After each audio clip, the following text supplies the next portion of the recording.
اعوذ باللہ من الشیطان الرجیم بسم اللہ الرحمن الرحیم۔ کہا جاتا ہے کہ حضرت زکریا علیہ السلام کے وقت میں بنی اسرائیل کی قوم میں حسنہ نامی ایک عورت تھی جو بڑی زاہدہ اور عابدہ تھی۔ اس کے شوہر کا نام عمران بن لاسان تھا۔ حضرت سلیمان علیہ السلام کی اولاد میں سے تھی۔ کہتے ہیں کہ اس حسنہ سے پہلے ایک بیٹی پیدا ہوئی، اس کا نام عائشہ تھا۔ اس کی شادی حضرت زکریا علیہ السلام سے ہوئی تھی، اور بعض کا کہنا ہے کہ حسنہ کی بہن سے حضرت زکریا علیہ السلام کی شادی کی گئی۔ الغرض حسنہ جب آخری عمر میں حاملہ ہوئیں تو بیت المقدس جا کر اللہ تعالیٰ کی عبادت میں مشغول ہو گئی اور نظر مانی کہ اے اللہ، میرے پیٹ میں جو لڑکا پیدا ہوگا میں اس کو تیری نظر کروں گی، اور وہ اس بیت المقدس کی خدمت کرے گا اور تیری یاد میں مصروف رہے گا، اور وہ دنیاوی کام ہرگز نہ کرے گا۔ اللہ تعالیٰ کا ارشاد ہے، جب کہا عمران کی بیوی نے، اس کا نام حسنہ تھا، کہ تحقیق میں نے نظر مانی واسطے تیرے کہ جو کچھ میرے پیٹ میں ہے آزاد کیا ہوا ہے خدمت سے، پس قبول فرما، مجھے تو ہی سننے والا جاننے والا ہے۔ کہا جاتا ہے اس امت میں دستور یہی تھا، بعض لوگ لڑکوں کو اپنے حق سے آزاد کر دیتے تھے اور وہ اللہ تعالیٰ کی نظر کر دیتے تھے، پھر ساری عمر ان کو اپنی دنیاوی معاملات اور کاموں میں نہ لگاتے تھے، اور وہ ہمیشہ مسجد میں عبادت کیا کرتے تھے۔ پس عمران کی زوجہ حضرت حسنہ کو حمل ہوا تو انہوں نے نظر مانی کہ اس حمل سے جو لڑکا پیدا ہوگا وہ اللہ تعالیٰ کی نظر ہے۔ 9 ماہ کے بعد ان کے ہاں لڑکی پیدا ہوئی تو اس کا نام مریم رکھ دیا گیا۔ حضرت حسنہ کا دل بہت سست ہوا، مطلب یہ کہ بیٹا ہو، مگر بیٹی پیدا ہوئی۔ اس سے وہ ناخوش ہوئیں کہ میری نظر پوری نہ ہوئی، اس لیے کہ لڑکی کے نظر کرنے کا دستور نہ تھا۔ پس انہوں نے آسمان کی طرف منہ کر کے کہا، اللہ تعالیٰ کا ارشاد مبارک ہے، خلاصہ پیش خدمت ہے۔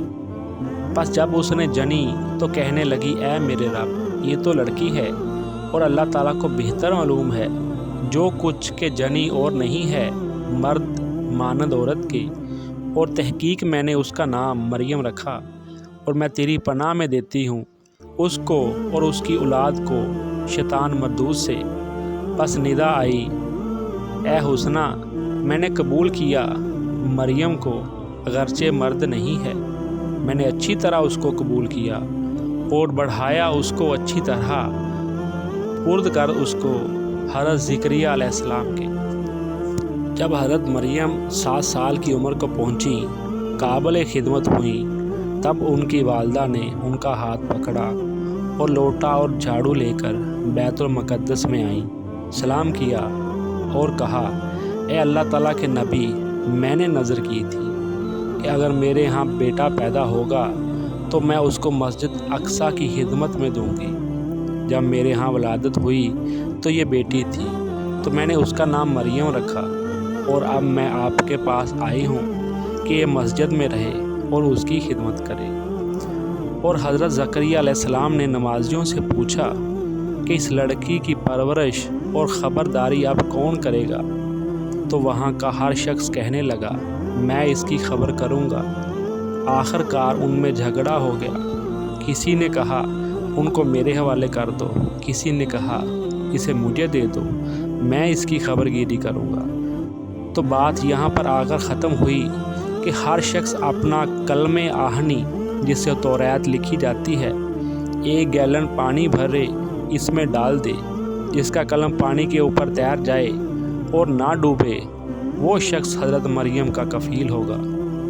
ایک روایت ہے، تمام لوگ اپنے قلم بہتے پانی میں ڈالیں، اس کا قلم الٹا تیرنے لگ جائے، وہی حضرت مریم کا کفیل ہوگا۔ چنانچہ رب العزت کا ارشاد گرامی ہے، جب ڈالنے لگے قلم اپنے کہ کون پائے گا مریم علیہ السلام کو۔ خلاصہ یہ ہے، مسجد کے بزرگوں نے حضرت مریم علیہ السلام کی والدہ کا خواب سنا تو کہنے لگے، ہم سب چاہتے ہیں کہ ہم پالیں گے مریم کو۔ آخر فیصلہ ہوا کہ ہر ایک نے اپنا قلم پانی میں ڈالا، سب کا قلم ڈوب گیا مگر حضرت زکریا علیہ السلام کا قلم اوپر آ گیا۔